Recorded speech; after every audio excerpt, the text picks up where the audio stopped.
The name is Dale doing the review of J. Cole's new album, K.O.D. Now that stands for Kids on Drugs, Kill Our Demons, King Overdose. About 3 different meanings for that. And this review is done on behalf of Audio Liquor Magazine, Audio Liquor Mag. Okay, so I've said in past reviews that I believe Kendrick Lamar, J. Cole, Rhapsody, and Big Crit are the leaders of the now school, not the new school, because they got about 8 years in, so they're not new artists anymore. In my opinion, they have put out a high quality of consistent projects through those 8 years or so. So that's why I consider them the best right now. And I would say in conversations about who's the best right now, you always hear J. Cole's name linked to Kendrick Lamar's name. It was in conversations about debates of who's the best right now. Those 2 names always seem to come up. So they seem to be always linked when you have any conversation about hip hop today. And I've said on a past review for Kendrick Lamar Damn Out that I use the analogy, an NFL analogy, a football analogy, where it's always debates about who's the best quarterback playing right now, Tom Brady or Aaron Rodgers. Aaron Rodgers is considered the best overall quarterback as far as skill set. He can throw just as well outside of the pocket as in the pocket. He can move around, he can run, he makes great decisions, he doesn't make a lot of mistakes, doesn't throw a lot of interceptions. He's very accurate, he can throw the deep ball very, very well. He's like the complete package as far as an elite quarterback.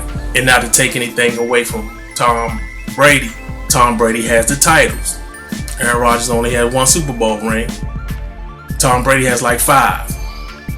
So I use that analogy with Kendrick Lamar and J. Cole because I think J. Cole is more talented than Kendrick Lamar. Both of them got lyrics, both of them can write, both of them got range. As far as subject matters, they can talk about different things and different topics. But J. Cole can produce. J. Cole's like a one-man band. He produces majority of his albums, and he even sings. He doesn't even require to go get an R&B, artist to sing on one of his tracks. He'll do the singing himself. Not that he's a great singer, but he's not bad either. So he's like a one-man band. But Kendrick Lamar has better albums. His 3 albums, you could say, are classics. And I don't think J. Cole has made a classic album yet. So that's why I always tend to put Kendrick Lamar above J. Cole. And I tend to put Tom Brady over Aaron Rodgers. Tom Brady has the title. At the end of the day, that's the goal. To make classic albums. And in football, it's to win Super Bowl rings.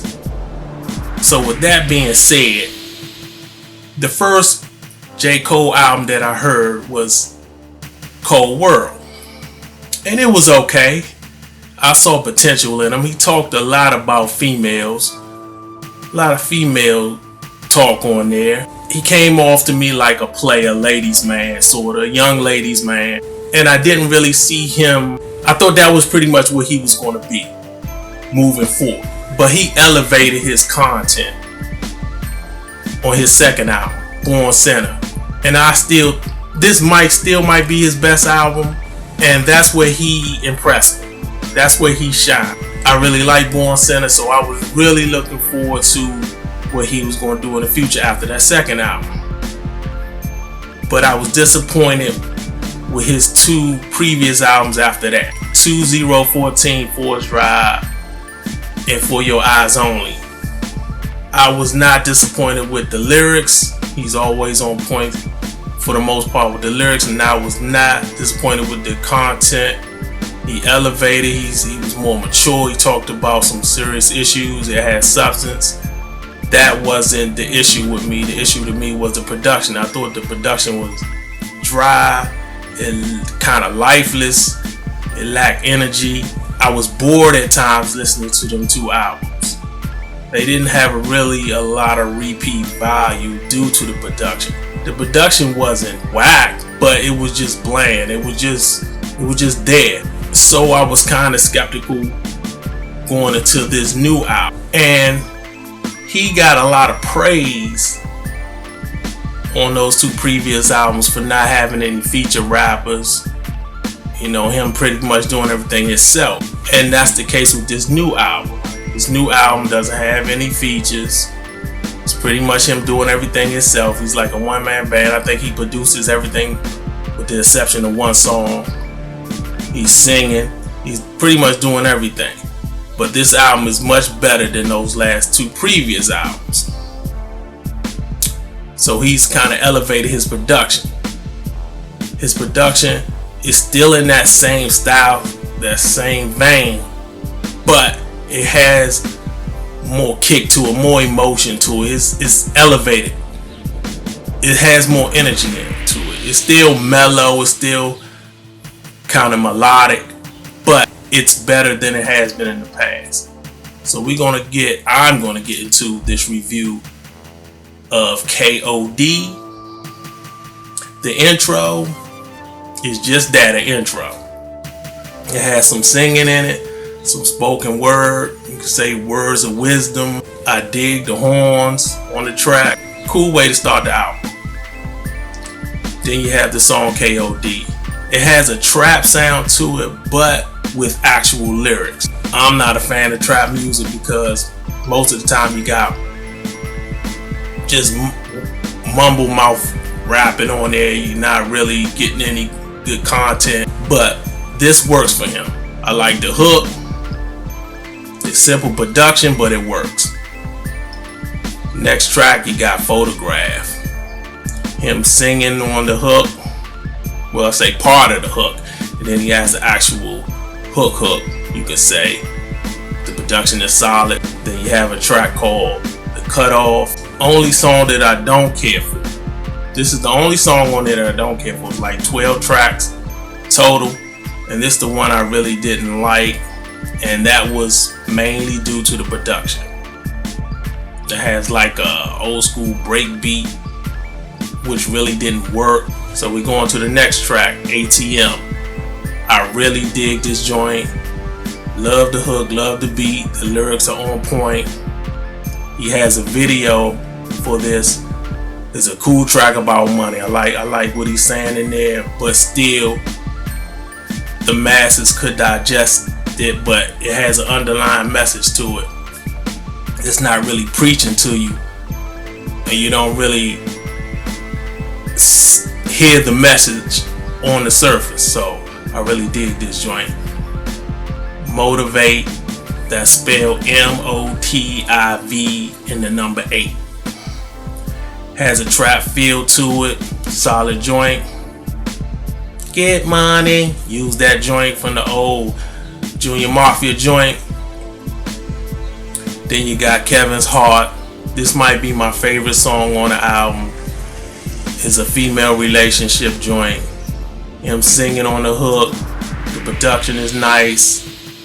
I think this is one of the songs that he didn't produce. I think some guy named T- produced this track. I'm not sure if I got that name right. Sorry if I did. I really like the message in this song. Is like him being in a serious relationship and trying to avoid the temptation of cheating and all the kind of like women throwing themselves at him, and he's trying to avoid that and stay true to his girl. So I really like that. The video has Kevin Hart in it, and if you know what Kevin Hart went through late last year when he got caught doing something he shouldn't have been doing with a female on video, they're making a play on that, so I really like the video. Next track is Brackets.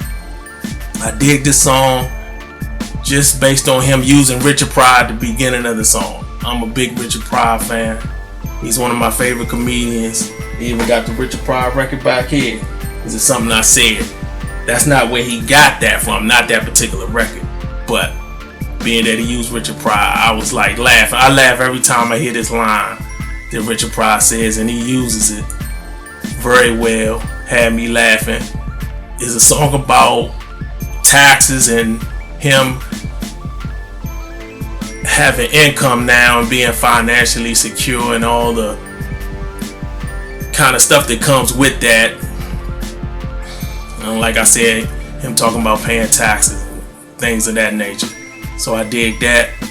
Once an Addict, dig the sample. I believe Kendrick Lamar used this same sample on his Section 80 album. Can't recall the name of the particular song.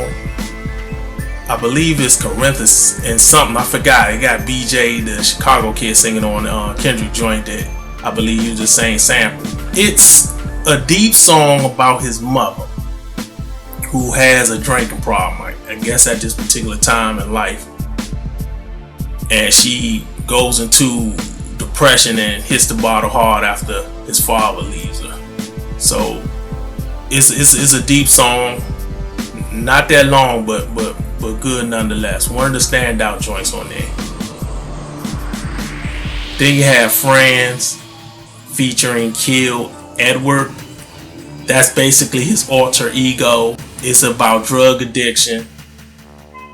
Then you got Window Pane, deep song about the street violence and gang culture affecting the youth, the kids, and the bad influences that come with that. Then to end the whole album off, you got 1985. This is the year he was born. It's a diss track. One of these young guys dissed him, and this is a reply, but this is a different type of diss track. This diss track seems like it's not going after someone in particular, but in general.